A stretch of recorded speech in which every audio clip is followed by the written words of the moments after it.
President Trump taking a victory lap of his own after that historic summit on Friday and in advance of his own meeting, as we just mentioned, with Kim Jong-un. He also had a lot to say about the Russia investigation and a new report from House Republicans. ABC's Tara Palmieri joins us now from Washington. Tara, good morning to you.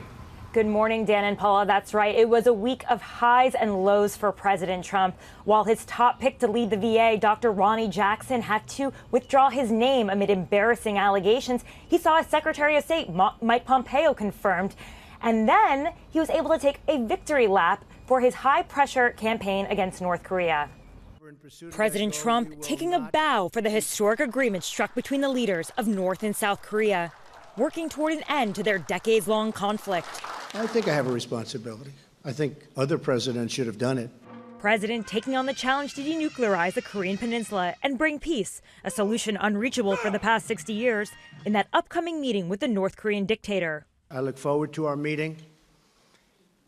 It should be quite something.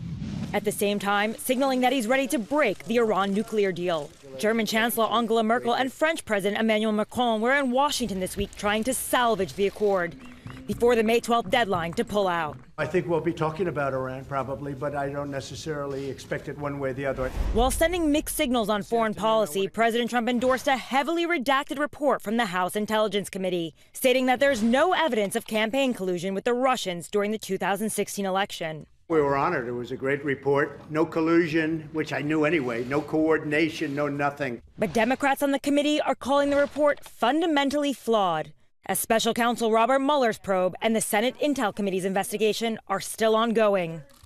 Instead of attending the White House Correspondents' Dinner tonight, President Trump will head to Michigan for a rally. It's his second time skipping the annual dinner. And in fact, last year in Pennsylvania, he said he couldn't be happier being 100 miles away from the press. But this year, many of his top officials plan to attend. Dan, Paula? The president doing what he knows best, counter-programming. Exactly. Counter-punching and counter-programming. Tara, thank you very much. Let's check in with ABC News political analyst Matthew Dowd, who I'm sure has a lot to say about all of the foregoing. Matthew, good morning. Let's talk about first this House Intelligence Committee report claiming no collusion between Team Trump and Russia. Given that there are still investigations going on in the Senate and then, of course, the special prosecutor, Robert Mueller, how impactful do you think this House report is? Very little. I think we're in this time, and I've said this before, we're in like this trench warfare time of World War I, where nothing, very little is going to change this. And as you said a minute ago about the tribalism that exists in this country, we can't even have a unified report put out by a House committee that both the Democrats and the Republicans agree to. The Republicans put out this report. The Democrats put out their own report. I think it goes in the middle of this whole mix where the Republicans, the GOP, takes the GOP report and uses it as a bat. The Democrats use theirs as a bat. And basically, the American public is waiting on what happens with the Mueller investigation as the arbiter of what's really going on. And we witnessed something extraordinary on Capitol Hill. We want to set it up because we haven't mentioned it yet this morning. But the House chaplain, Father Conroy, was fired by Speaker Ryan. Father Conroy believes it's because of a specific prayer back in November when he prayed for lawmakers to keep in mind economic inequities and disparities when it came to tax reform. Now, Speaker Ryan is claiming the termination was due to complaints about pastoral care. But is this